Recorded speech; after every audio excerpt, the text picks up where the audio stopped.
My name is Tony, which is short for Antonio, and I hail from Italy. Back in the late 1960s, my parents made the move to the United Kingdom. We ran a well-loved Italian restaurant that not only supported my immediate family, but also extended its reach to our distant relatives, including a slew of cousins. While we don't constantly hover around each other, we're a tightly knit family. We make it a point to gather for family occasions, mostly to avoid our dear grandmother's disapproving looks. She's the matriarch of our clan, and not someone you want to cross. 7 years ago, I married Lila, who always seemed to have an air of authority about her. We decided to tie the knot around the age of 30, after being in a relationship that lacked clear direction. While it was fulfilling in some ways, it missed the essential ingredients for a lasting commitment. For nearly 2 years, we delighted in each other's company, attending parties and enjoying life before we took the plunge into marriage. Sadly, my grandmother never truly accepted Lila, maintaining a facade of tolerance toward her. She never outrightly insulted Lila, but there was always a look of skepticism in her eyes, as if she was waiting for Lila to slip up. I've always wondered how women develop such intuition. Despite her best efforts, my grandmother struggled to conceal her feelings from my wife, even though she never voiced her opinions openly. Just before our wedding, she cautioned me to keep an eye on Lila, mentioning that something about her was unsettling. Her words have lingered in my mind for reasons I couldn't initially comprehend. About a month ago, I unearthed the unsettling truth that my wife had been secretly seeing another man. They had been meeting regularly for at least 6 months, a fact I uncovered after some thorough digging. Surprisingly, uncovering the truth wasn't as difficult as I had anticipated. One evening, a small oversight on Lila's part triggered my suspicions. It all began with a minor detail: a pen.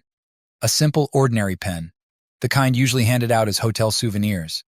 Its sudden appearance left me puzzled, since I couldn't recall staying at the hotel it was from. I typically stick to well-known hotel chains, staying about once a month to accumulate loyalty points, though they're not that impressive. One evening, while walking with Lila, I needed a pen.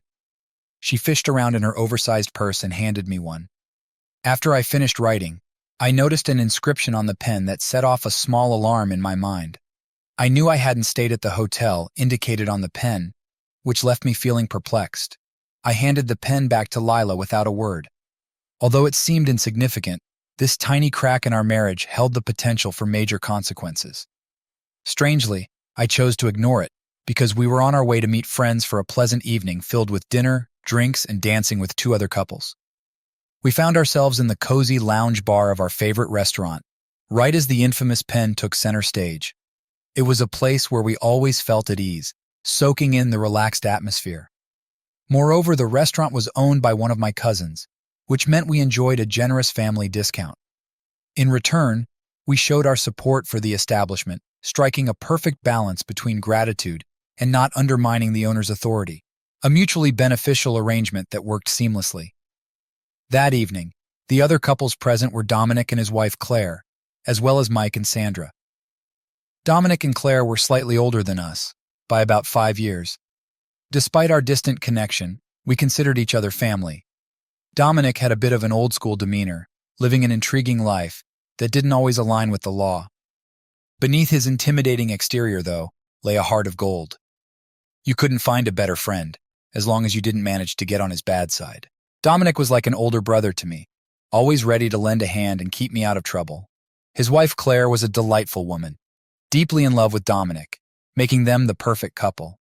She was not only stunning, but also the only one who could truly intimidate Dominic, though he adored her openly without hesitation.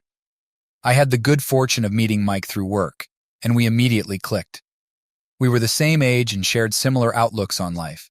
Occasionally, we played golf together, and our friendship extended beyond the golf course. Mike's wife, Sandra, often joined us for chats at the golf club, and everything seemed fine on the surface. It was apparent that Sandra and Lila got along well, frequently indulging in extravagant shopping sprees, buying everything in sight, and spending what seemed like ages doing it. All I saw were the numerous bags Lila brought home after those outings. While Mike was always warm and approachable, Sandra occasionally seemed distant, especially lately. Yet, there came a moment when she suddenly fit right into the group. I often suspected something was off with her, and repeatedly mentioned it to Lila. However, Lila brushed it off with the usual excuses about women's problems when a woman doesn't want to share something. We were lounging comfortably with our cocktails when Dominic and Claire made their entrance. I rose to greet them with warm hugs and friendly kisses. A waiter quickly came by with fresh drinks for our table. Lila was always surprised by the VIP treatment we received wherever we went, especially considering there were 6 of us. My cousin led us to our reserved table, our usual spot that offered both privacy and a clear view of the entrance. Dominic always liked sitting near the window, though none of us knew why. Claire mentioned that she had spoken to Lila earlier and knew Mike and Terry might be a little late since Mike wasn't home yet. As I watched Lila and Claire talk, Dominic shot me a knowing look. I caught his eye, but he gave a subtle shake of his head. I decided to leave it for now, making a mental note to chat with Dominic later. After finishing our first round of drinks, Mike and Terry finally showed up, looking a bit flustered. Dominic watched them with a look I couldn't quite decipher. I noticed it again and wondered what Dominic might know. Something significant was definitely brewing. Once we settled into our seats, we dived into discussions about work, upcoming plans, and the usual family and kid talk. After a delightful meal, we returned to the lounge where music filled the air. The ladies were eager to dance. The 3 of us guys sat for a moment, realizing we were expected to join them on the dance floor. Dominic took the lead and escorted Claire back to our table after the first dance. As I glanced around, I noticed Mike and Terry still on the dance floor, but there was a palpable awkwardness between them. I quietly asked Lila if everything was all right. She said, "I think so. Terry didn't mention anything." A second glance at Terry made me realize something was definitely wrong. Mike and Terry rejoined us at the table, but Terry soon excused herself, saying she needed to use the restroom. Dominic casually asked Mike if everything was okay. Mike calmly replied, "Yeah, everything's fine. Maybe just a bit too much to drink." He signaled for more drinks, and the waiter promptly brought a new round before the women returned. The nonverbal signals spoke volumes. Lila's eyes showed concern, and Dominic nudged me subtly, hinting that he knew more than he was letting on. He winked at me, confirming his inside knowledge. To lighten the mood, we continued switching partners for a few more dances, but as we were getting ready to leave, I noticed Lila talking to Mike at the other end of the hall. This small detail of the evening didn't go unnoticed by me. I thought about asking her later, but changed my mind. After saying our goodbyes, we took separate taxis home. Curiosity got the better of me, and the next day, I couldn't resist asking Lila about Mike and Terry. "What's going on with them?" I asked directly. She reassured me that everything was fine, but as she looked out the window, I sensed something was off. Unsure of what exactly was wrong, I decided to reach out to Dominic the following morning. That night, Lila tried to comfort me, reminding me of her love with her closeness, but an unsettling feeling lingered. Something was off, though I couldn't put my finger on it. "Honey, just remember I love you too. You're my wife, and nothing will ever come between us. I'll never give you a reason to doubt that," I told her, hugging her tightly and covering her face with kisses before we fell asleep. Yet the strange events of the evening haunted my thoughts. Realizing I needed to talk to Dominic first thing in the morning, Lila went to the gym early the next day. Aimlessly wandering around, I sipped on a refreshing glass of orange juice, trying to clear my mind. Sitting at my laptop, I began searching for the hotel engraved on the pen handle I had found in Lila's purse. After a thorough Google search, I found its location. It was close by, but on the other side of London. I jotted down the contact details and decided to dig into the hotel's history for any potential clues. Unfortunately, my investigation turned up nothing significant. Frustrated, I called Dominic to share my concerns about Mike and Terry. The worry in my voice must have been clear as I asked, "What's the deal with Mike and Terry? Should I be concerned?" Dominic suggested we meet at his brother's bar at noon to discuss it face to face, urging me to come alone. I assured him I'd be there and ended the call, left with a growing sense of unease. As the day went on, I told Lila about my plans, assuring her it wouldn't take long. Her curiosity was evident when she asked, "What does Dominic want to talk about, Tony?" The worry in her eyes matched the unease I felt inside. A sense of foreboding stayed with me as I drove to Dominic's place. Dominic greeted me and, without a word, motioned for me to follow him. We maneuvered through the bar, passing through utility rooms until we reached a secluded office-like area. As we sat across from each other at a large oak table, Dominic's seriousness was unmistakable. He began, "I promised your father I'd always look out for you, and I intend to keep that promise. But what I'm about to tell you will be tough to hear." The pain in his eyes intensified my anxiety, and my mind raced with thoughts about the weight of what he was about to reveal. Dominic handed me a large manila envelope, highlighting the importance of the moment. "Tony, remember I'm here for you, okay?" His deliberate actions and the anguish in his eyes indicated the gravity of what was inside. Opening the envelope, I found glossy photographs that exposed my wife in various poses with another man in a dingy hotel room. The shock hit me hard, and I struggled to comprehend what I was seeing. Dominic's voice cut through my daze as I watched my marriage unravel before my eyes. Tears streamed down my face as I locked eyes with Dominic, desperate for answers. "How? When? Who is he?" I demanded, my emotions a chaotic mix of shock, fear, and anger. I clung to Dominic's promise of support as I faced this unexpected storm. Dominic stammered, his voice shaky as he recounted Lila's suspicious behavior. He had heard whispers a few weeks back, but only gathered solid evidence recently. Before our recent dinner, he had uncovered some unsettling information. He revealed that Lila was spotted in a South London restaurant with a man who seemed overly familiar with her. Their interaction suggested a connection to Tony Fisher, Mike's brother. Remembering our evening walk, Dominic mentioned the exchanged glances between Mike, Lila, and Terry, which now made sense. Confirming my suspicions, he pointed out the pen I had seen from a hotel in London and nodded when I asked if it had happened there. Determined to take action, I told Dominic that my assistant had been keeping tabs on them since the beginning of last week. I wanted to confront the man directly, but Dominic advised against impulsive actions that might lead to trouble. He suggested I divorce Lila and let him handle things. Rejecting his suggestion, I insisted on dealing with it myself and requested information about the man's whereabouts, workplace, and other details. Dominic acknowledged having the information in the envelope but emphasized the importance of careful planning to avoid legal repercussions. He proposed a strategic approach to prevent any possibility of landing in prison and asked if I agreed with the plan. Dominic revealed that the man in question was single but had gone through a divorce. Although he had no children, he seemed to prefer women who were already married, indicating a lack of interest and commitment. "What do you think about this?" Dominic asked. "How well do you get along with your friend Mike? He behaved oddly at the restaurant with Terry and your wife. I've been keeping a close eye on him and suspect he knows something. If that's the case, can we still consider him a friend?" I nodded in agreement, expressing my doubts about Mike and suspecting his wife's involvement as well. Based on their behavior, I saw no reason to associate with them any more than necessary. "Tony, we should wrap this up as soon as possible. If this was a one-off incident, I might have let it slide, but now that I've seen it, I can't unsee it. It's overwhelming. Every time I look at her, these images will haunt me." "No, I can't forgive or forget," Dominic admitted. "I understand, but you need to focus on protecting yourself right now.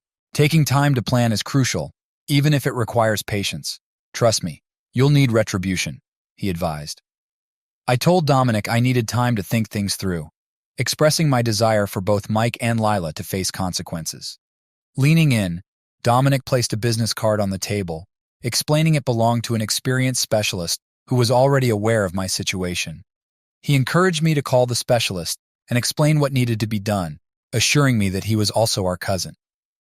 Dominic chuckled at how interconnected our family was, with cousins seemingly everywhere, and I couldn't help but laugh. We continued discussing our strategy for another hour until we settled on a course of action. I dialed Cousin Carl's number, and we agreed to delay its execution until all preparations were complete. Meanwhile, I needed to determine the extent of Mike and Terry's involvement. Leaving Dominic's place, I drove home slowly. After parking the car, I went to the door and noticed the silence inside. Lila was nowhere to be found. In the kitchen, I discovered a note on the table saying she had gone to see Terry. Taking in the message, I tossed the note aside and quickly called Dominic to inform him of Lila's whereabouts. Despite her claim, my surveillance revealed that Lila was at Mike and Terry's house, even though Terry wasn't there. As I mentioned earlier, I have someone keeping an eye on her, and he'll continue to do so. 3 hours later, Lila finally returned home. She greeted me with a kiss on the cheek and headed to the kitchen. When she asked about my day, I mentioned Dominic's plan without revealing details, noticing her eagerness for more information. After a moment of anticipation, she inquired about the discussion.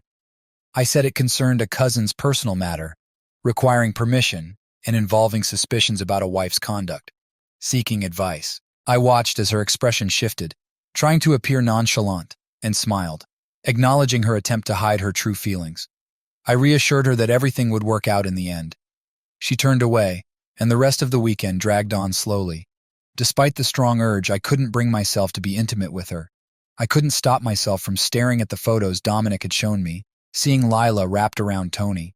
I was stunned that she could carry on this affair and still act like everything was normal at home. Her ability to deceive and perform was beyond anything I'd imagined.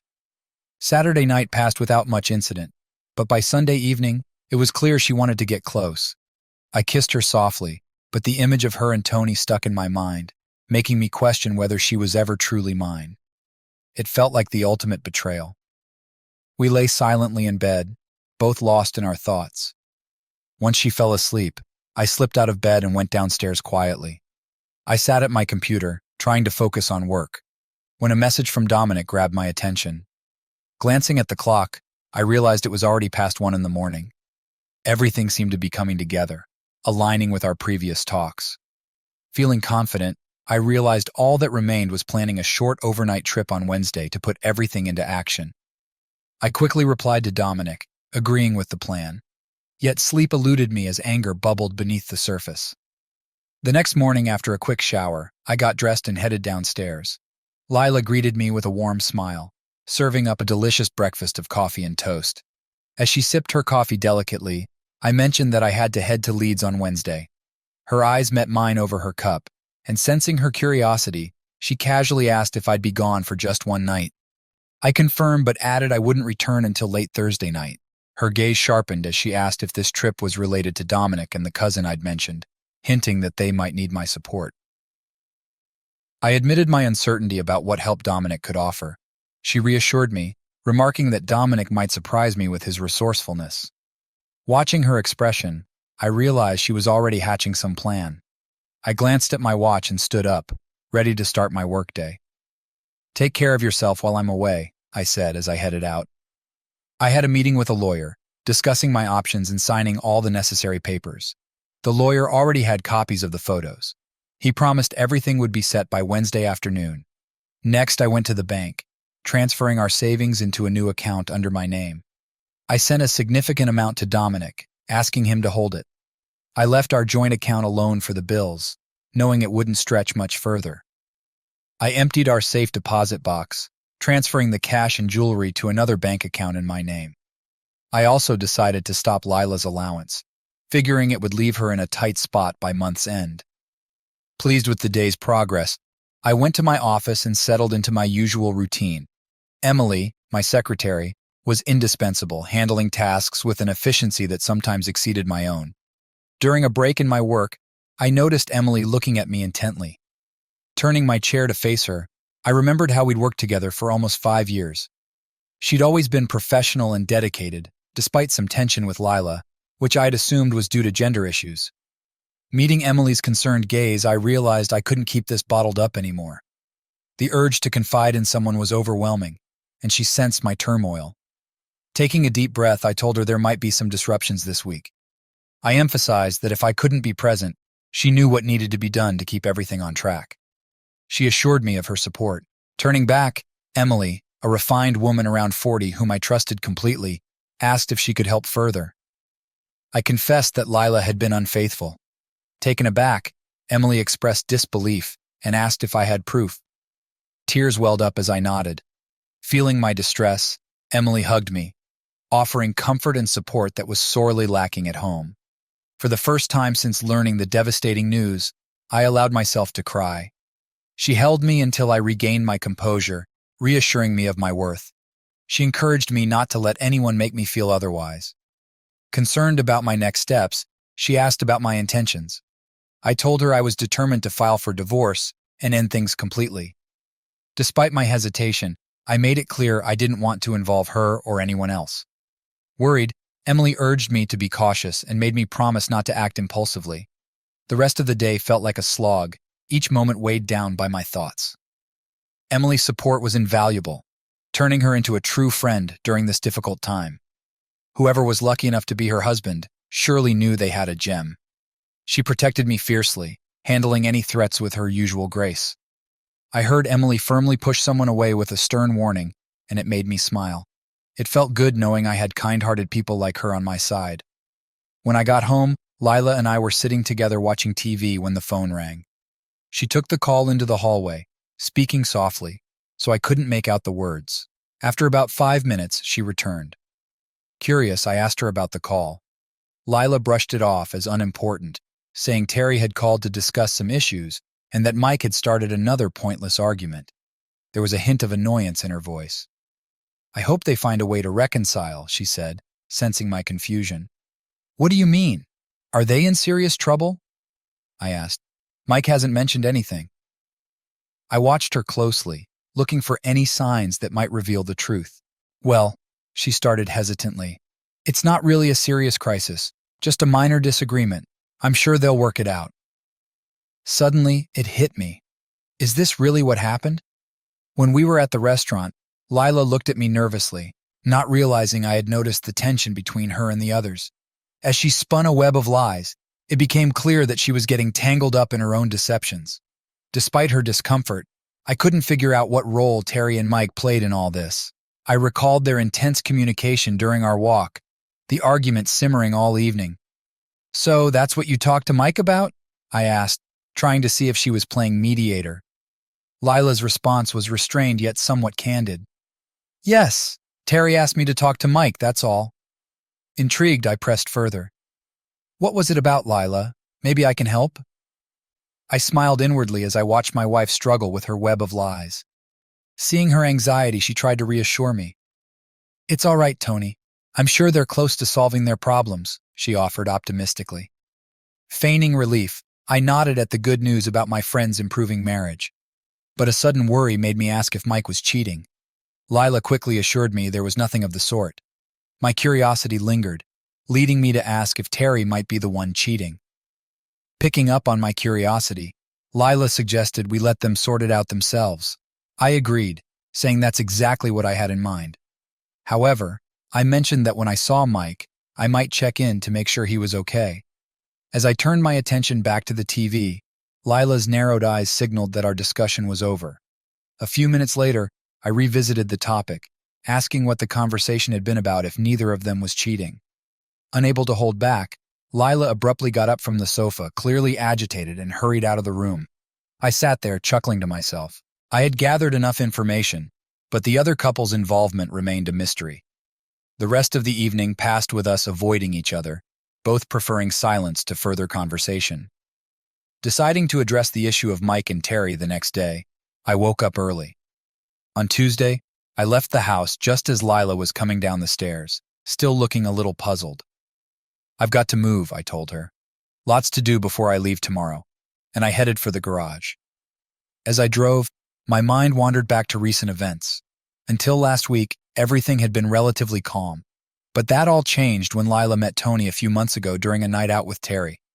They were at a small club with friends when Tony walked in, offering to buy everyone a drink and catching the girls' attention. During that meeting, Terry noticed a connection between Tony and Lila. Worried, she expressed concern about Tony's character to Lila, advising her to stay away from him. Terry mentioned that Tony had made advances toward her in the past. Trying to reassure her friend, Lila insisted she had everything under control, noting that Tony was charming but harmless. Terry shook her head, repeating her warning and urging Lila not to entertain the thought. Terry had done her part to protect Lila, but she couldn't shake the feeling that something troubling lingered behind Lila's eyes. The rest of the evening passed without notable incidents, at least from Terry's point of view. Despite Terry's warning, Tony managed to get Lila's phone number. Over the next few days, he started calling her, engaging in light conversations mixed with harmless flirting. As another night out approached, Lila realized Tony would be there again. This time there was dancing, and as soon as Tony took her in his arms, he turned on the charm, showering her with compliments and flattery. He made subtle advances while they talked, leaving the club with a worried Terry, reminding Lila to end it before things went too far. Lila dismissed Terry's warnings, insisting that nothing had happened. But when Terry saw them together, Tony wore a confident smile, sure he'd eventually win Lila over. In the following weeks, the phone conversations between Lila and Tony grew more frequent, with flirting becoming more intense. Tony began to seriously pursue Lila. The dynamic shifted when Terry couldn't join their usual night out, giving Tony the opportunity he'd been waiting for. During one of their conversations, Tony spotted the perfect opportunity to make his move. With his usual charm, he persuaded Lila to meet him at the club, assuring her it would just be a friendly hangout, nothing more. Lila mulled it over and, seizing the moment, eagerly agreed.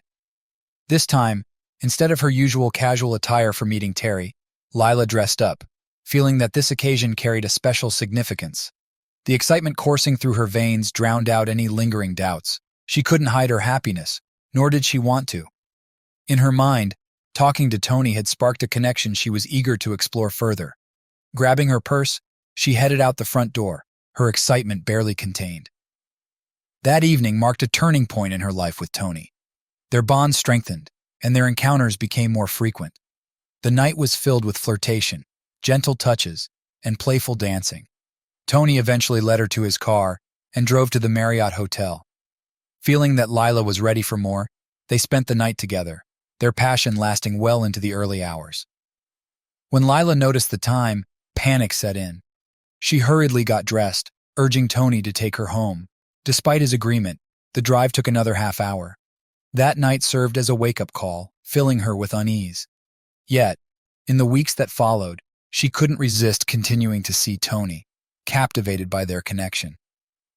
While I was away, Lila stayed with Tony at the hotel, indulging in their clandestine affair. Terry repeatedly warned her to stop before it was too late. Eventually, Terry confided in her husband Mike, hoping he could talk some sense into his brother. She pleaded with Lila to end things with Tony and sought Mike's help. Mike found himself torn between loyalty to his brother and his friend, making it hard to find a resolution without serious fallout. Lila knew she needed to end the affair soon. The danger and secrecy only made it more tempting. It was a risky game, and if anyone found out, it would cause chaos. The incident at the restaurant and my probing questions indicated things were spiraling out of control. Lila realized Tony didn't have genuine feelings for her. She was just an opportunity for him. Despite this knowledge, she still felt drawn to him. She decided that their next meeting would be the last, marking the end of this dangerous cycle. But she still had to convince Tony. Late at night, the legal documents from my lawyer were ready in the car. Feeling tense, I turned to my reliable bottle of whiskey for comfort. Watching Lila, I could see she was wrestling with her own demons.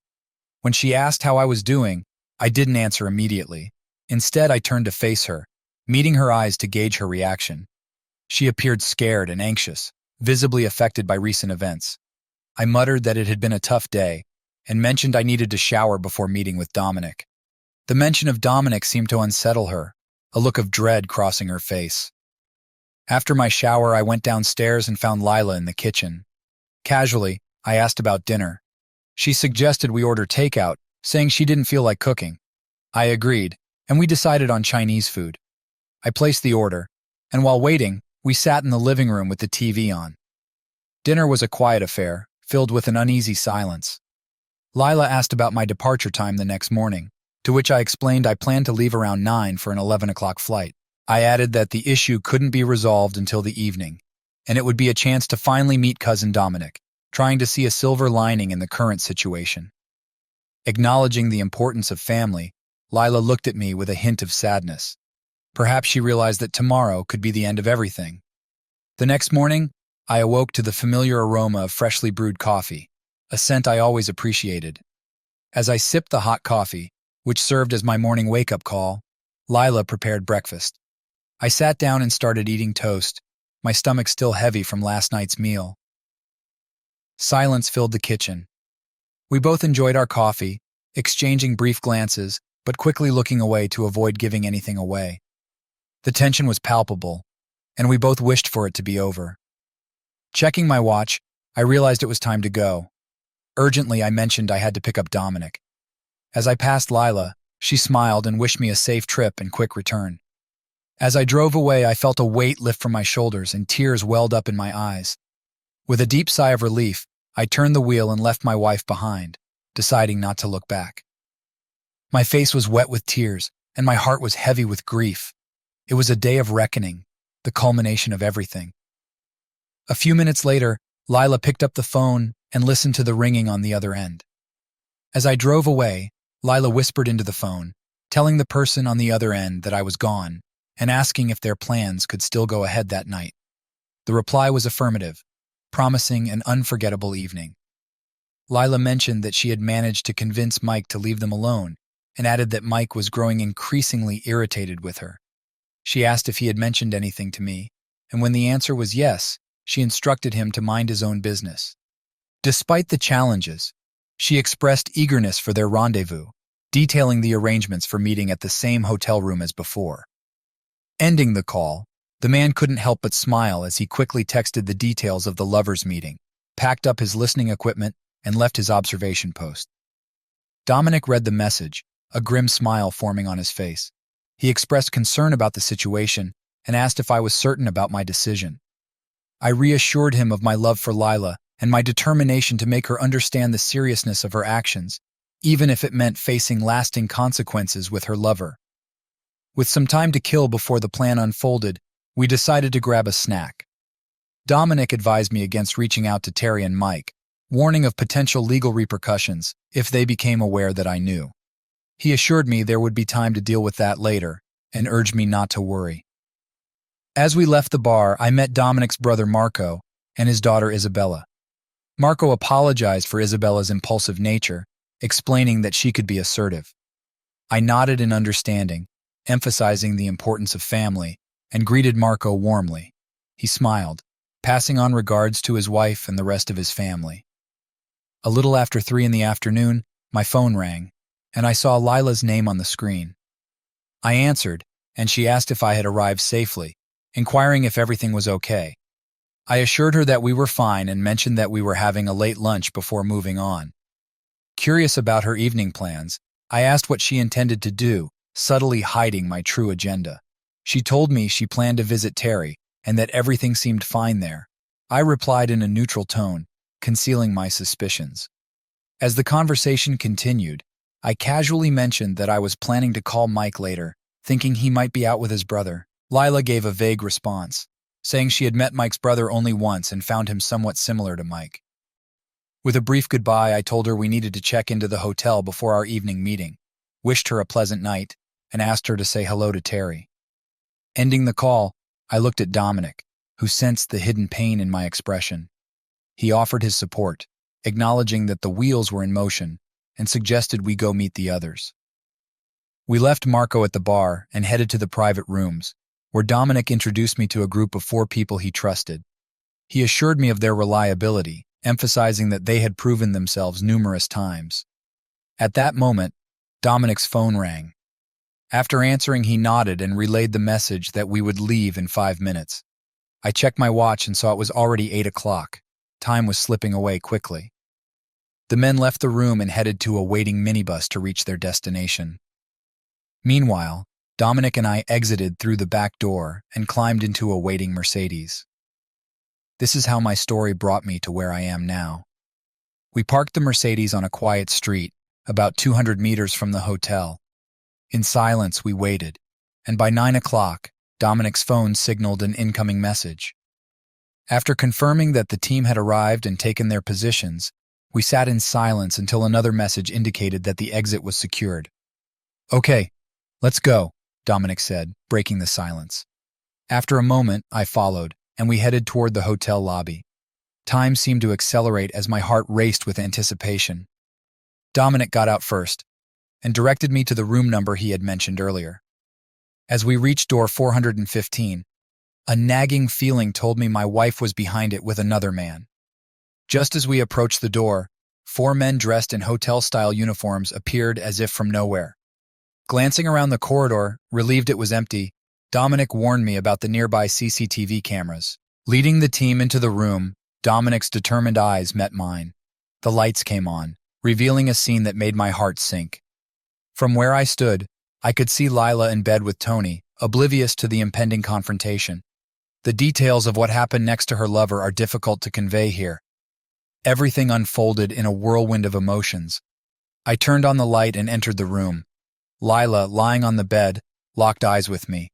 Shuddering, she tried to shield herself, tears streaming down her face. Muffled sobs and incoherent mutterings escaped her lips. Love and hate collided within me, with rage taking the forefront of my overwhelming feelings. Dominic stepped forward, gripping my arm and gently taking an object from my hand. Dominic's steady gaze met mine, urging me to keep my emotions in check. Lila, overwhelmed by fear, sat frozen, tears streaming down her face as she stared at the two imposing figures before her. Her silence only deepened the wreckage of her evening.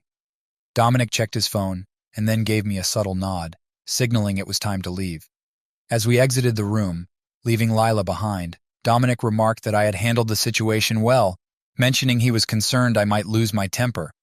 I responded with a wry smile, assuring him that this was just the beginning for her.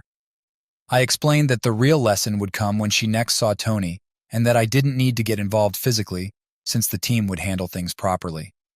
Dominic nodded, understanding my desire for Tony to remember this night vividly, assuring me he wouldn't forget it anytime soon. We walked through the dimly lit streets back to the bar, where Dominic mentioned that rooms were ready for us when we wanted them. Inside, Marco was waiting for us. As the clock neared 1 a.m, Dominic received a message confirming everything was settled. I started to express my gratitude, but Dominic cut me off, saying it was time to focus on sorting things out with Lila. Leaving the bar, the weight of the situation pressed on me. I wondered how Lila would find her way home, and what she would say about the unexpected turn of events. Now that she knew I was aware of her actions, would she finally admit to them, or remain in denial? Despite catching her red-handed, I doubted she would willingly confess. Dominic's words pulled me back to the present. The rooms are ready when you're set. Unable to sleep, I replayed the night's events repeatedly, analyzing every detail. Lila was the love of my life, and now everything lay in ruins. The only way forward was to confront her and see how things would unfold. The divorce papers were already prepared, ready to be served. When she returned home, she would know exactly what I knew. A chilling thought crossed my mind. What if she didn't come back? Now that she knew I had caught her at the hotel, Lila might be too afraid to return home. I realized I needed to act, perhaps arranging for the divorce papers to be delivered to wherever she might find refuge, possibly with Terry. Hours later, Isabella woke me abruptly, reminding me it was lunchtime and that I had 30 minutes to prepare for my afternoon flight. As I got dressed, I noticed a changed version of myself in the mirror, weighed down by recent events but somehow stronger. At lunch with Dominic and the others, a sense of surreal normalcy enveloped us. We shared a meal, exchanged stories, and even managed a few laughs, but time flew by, and soon it was time to leave. Gathering our belongings, we headed to the waiting car. As we drove away, I gazed out the window, silently bidding farewell to the faces watching us. Driving steadily on the way home, I dropped Dominic off, and Claire welcomed him with joy, embracing him warmly. She then turned to me, offering a comforting hug. Dominic reassured me, expressing his belief that everything would eventually be all right. Although I was speechless, his embrace gave me a flicker of hope. We planned to touch base later, and I nodded, then drove home, trying to push aside the whirlwind of thoughts.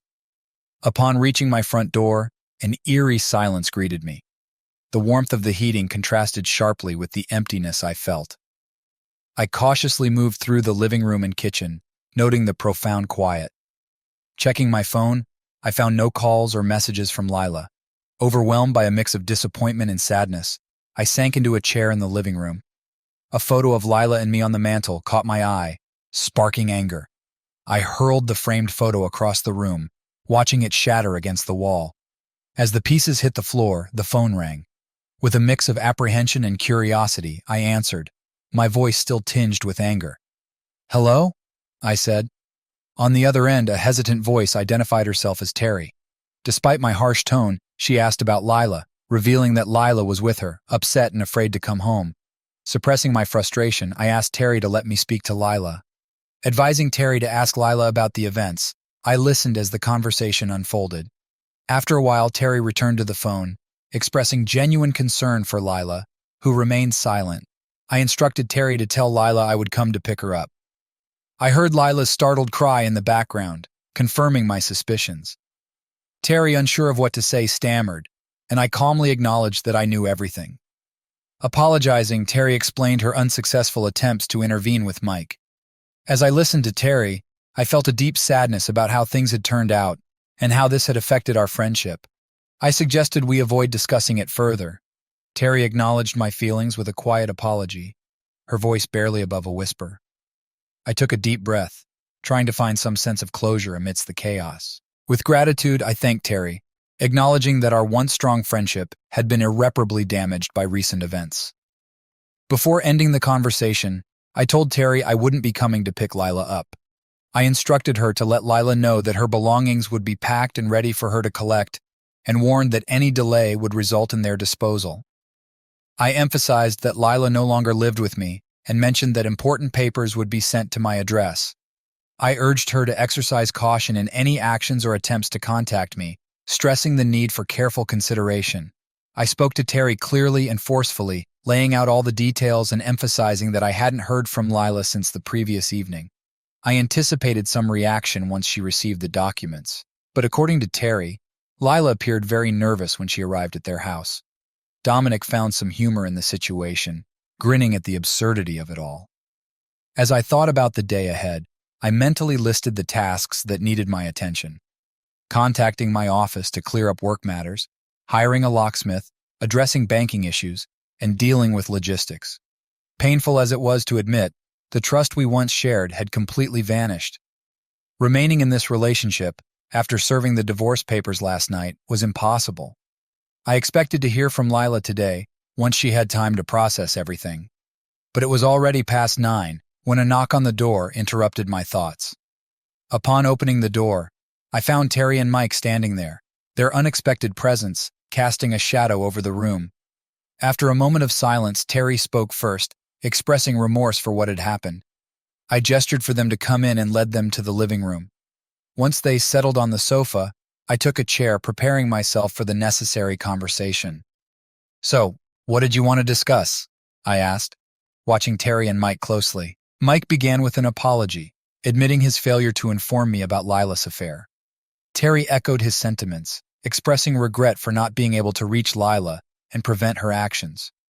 While their words stirred feelings of betrayal, I could see the sincerity in their apologies. Wanting clarity, I asked Terry about her comment that Lila didn't understand anything. "What do you mean, Terry? I was away on Wednesday, and when I called, Lila mentioned being left by Tony at a hotel. Are you suggesting something happened between them?" Mike, filled with concern, replied, "We're not sure. We've tried contacting my brother, but he hasn't responded. Lila isn't saying much. All she mentioned was feeling abandoned by Tony at the hotel." A wave of anxiety washed over me as I tried to comprehend what had happened between Lila and Tony. Pressing for more information, I directed my frustration at Mike. "Come on, Mike. She must have shared more than that. What happened? Did something go wrong? Did he hurt her?" Mike and Terry exchanged surprised glances, taken aback by the intensity of my anger. Summoning my strength, I redirected the conversation. I asked about Lila's reaction after receiving the divorce papers. Terry confirmed this, describing Lila's emotional turmoil and the outburst triggered by the documents. Lila's confusion and instability deeply affected her. Intensifying my anger and fear for what traumatic events she might be hiding, I expressed my frustration, asserting, "Well, she brought this upon herself. If she's hurting now, then so be it." Terry and Mike, surprised by my anger, tried to reason with me. With a cracking voice, Terry urged me to consider reconciliation, emphasizing the seriousness of divorce and suggesting I talk to Lila first. As I listened to Terry's plea, my anger began to subside, replaced by conflicting emotions. The decision ahead required careful thought and open communication. Recognizing Terry's genuine concern, I admitted that her words made sense. Despite everything, Terry's words compelled me to approach this situation thoughtfully. Deep down, I knew facing Lila was inevitable. Taking a deep breath, I decided, "All right, Terry, I'll talk to her, but only after her belongings are removed from the house. It will be just her and me." I'll call her to arrange a time and place for the conversation. How does that sound? Terry, overwhelmed with emotion, hugged me tightly. I noticed Mike's expression, a mix of confusion and regret. I thanked Terry for her understanding, assuring her, "Thank you, Terry. I'll contact her soon. Please ask her to wait for my call, and don't worry. I won't leave her hanging for long." Mike, conveying his regret, muttered sympathetically, "Tony, I'm sorry. My brother deserves whatever's coming to him." Watching Terry and Mike walk away from my window, I knew they were heading to my soon-to-be ex-wife. Their hurried departure reminded me of what lay ahead. Lost in thought, I reflected on Terry's words and realized she had a point. It was time to talk to Lila, and I could no longer avoid the conversation. Feeling disconnected from the present situation, I sought comfort in a conversation with my longtime friend, Emily. For half an hour, I listened as Emily shared updates about her life, which was thriving even in my absence. She truly was an extraordinary woman. When the conversation turned to Lila, Emily's tone shifted to one of concern, like a mother giving advice. It was almost like listening to my own mother. Eventually, Emily insisted I join her and her husband for dinner that evening. Feeling a sense of obligation, I reluctantly agreed. The rest of the day was filled with changes. I replaced locks, rearranged rooms, packed or discarded clothes, and sorted through photos. Each task was a step forward, a way to let go of the past. As evening approached, I found myself staring out the window, contemplating the difficult task that lay ahead. Knowing I needed to gather my strength, I decided to postpone calling Lila until the morning, feeling too weary to face it that night. Another restless night offered no relief from my anxious thoughts. Early the next morning, just before 7:30, an unexpected call shattered the silence. Mike's voice came through, delivering news about Tony's condition. Apparently, Tony had been in the hospital for several days, injured but stable. The news barely registered, and my response was cold. "I hope you don't expect any sympathy from me, Mike. As far as I'm concerned, he's lucky we didn't cross paths. I have no respect for him." Mike seemed to accept my frankness, acknowledging my justified anger toward Tony. He refrained from asking certain questions, recognizing the depth of my emotions. He expressed remorse for not being a better friend and acknowledged that the past couldn't be changed. I reassured him it wasn't his fault and thanked him for the information about Tony. After bidding farewell and expressing love to Terry, Mike ended the call. I placed the phone back on the stand and turned my attention to the view outside the window. I watched the garden, enjoying the silence, and reflected on everything that had unfolded. A calm atmosphere enveloped me as I watched birds fly to the feeder, feasting on the seeds I'd put out. Observing nature through the glass always brought me peace. It was in these moments, surrounded by the beauty of the natural world, that my thoughts flowed freely. Dialing Dominic's number on my mobile, I shared the news about Tony. His response was brief, but filled with satisfaction. He noted that the job had been done well. Setting the phone aside, I took a sip of coffee, savoring the aroma. Soon the phone rang again, interrupting the peaceful atmosphere. This time, I let the answering machine pick it up. Listening carefully, I heard Lila's trembling voice leaving a message filled with emotion. "I'm sorry, but I have to explain. I need you. I need to get home. I'm so sorry." Lila's desperate plea echoed in the voicemail. Her sobs interrupted her words, penetrating my soul and making my heart ache. Each tearful phrase hit me like a shockwave, leaving me breathless. When the message ended, I found myself breathing heavily, with contradictory thoughts swirling in my head. I knew I had to address this today, but I wanted her to wait and understand that my decision was not only a response to her message, but a carefully thought-out choice. For the next few hours, I wandered aimlessly around the house, lost in deep thought. The once familiar rooms felt empty, emphasizing the void left by Lila's absence. Her belongings were gone, leaving spaces that served as reminders of our life together. I contacted Emily and asked for help from a few people with a van to move all of Lila's things. Within an hour, the boxes and bags were loaded neatly into the van's back. I watched the van pull away, knowing it was returning Lila's things. Soon, I expected my phone to buzz with a notification about the delivery. It signaled the final step of this one-way journey. As we neared the end of our life together, Terry called to inform me about Lila's belongings. I thanked her briefly for organizing everything, feeling a sense of closure.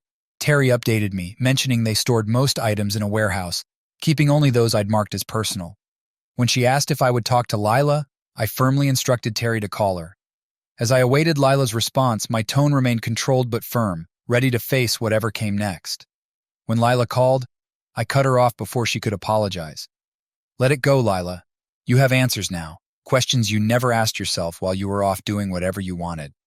Her desperate pleas continued, but I made it clear that there was nothing left to discuss. This is the end for us. Do you really think there's anything you can say that will make this better? She begged to come home and talk. I agreed to listen, but couldn't make any promises. I'll hear you out, but I can't promise anything, I said, my voice heavy with fatigue. I ended the conversation, her words echoing in my mind, and wondered if she sensed the pain in my voice. I leaned back in my chair, reflecting on our marriage and the happiness I once believed we shared. Doubts crept in, making me question how well I really knew her, and whether my assumptions about our relationship had been naive.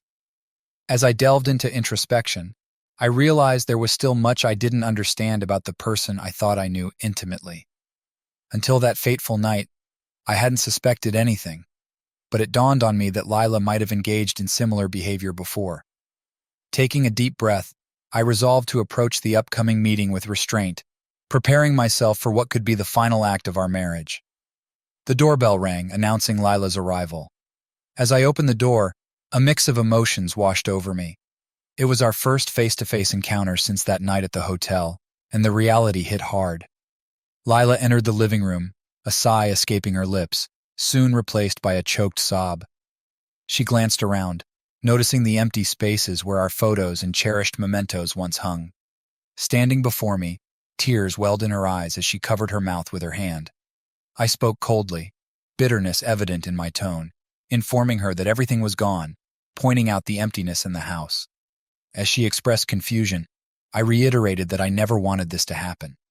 She pleaded, her voice trembling with remorse, and I reminded her that her actions had consequences, the result of her infidelity and involvement with another man. In the silence that followed, Lila sank onto the sofa. With a stern expression, I urged her to speak. She apologized, expressing regret and admitting she couldn't resist the temptation, describing it as a momentary lapse. As I struggled with my emotions, I wondered if forgiveness was even possible. I then shared that I had spoken to Terry and Mike, gaining more insight into what had happened and voicing my frustration over the lack of clarity about why it occurred.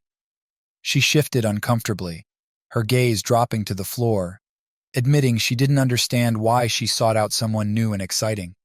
I challenged her, pointing out that she had been with him multiple times, expressing my anger and disappointment over the weeks of deceit. Lila, burdened with guilt, acknowledged her mistake and expressed a desire to move forward somehow. Changing the subject, I asked where the man she was involved with was now. Lila insisted he wasn't her lover, saying she had gone on dates with him, but emphasizing her love for me and tearfully apologizing for her mistake. Anger surged within me as I questioned her sincerity and trustworthiness. I pointed out her deceitful actions and asked why I should believe anything she said. Lila, recognizing the depth of my pain and betrayal, continued to cry, realizing how fragile our relationship had become. Demanding to know if she had spoken to him, I waited for her answer. She tearfully admitted she hadn't heard from him and didn't want to, seeing him as the one who ruined her life. Noticing the absence of our wedding photo, Lila wandered around the room, acknowledging the void left by missing memories. Emotionally drained, she sank back onto the sofa, facing the irreversible loss. The silence between us was a chasm created by her actions.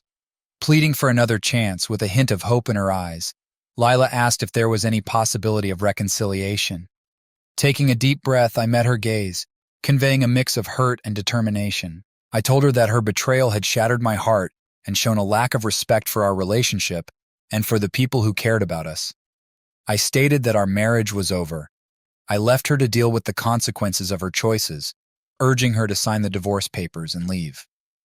With a sense of finality and exhaustion, I said that everything between us was finished and instructed her to leave my house and the city for her own peace. Sitting dejectedly, Lila absorbed my words and slowly stood to leave. I followed her to the door, watching as she opened her car door, When she turned back to apologize, mixed emotions stirred within me. Closing the door, I sealed not just her exit, but also the end of our marriage. 2 days later, Dominic informed me that Lila had left the country, accompanied by his people, knowing she wouldn't find peace here.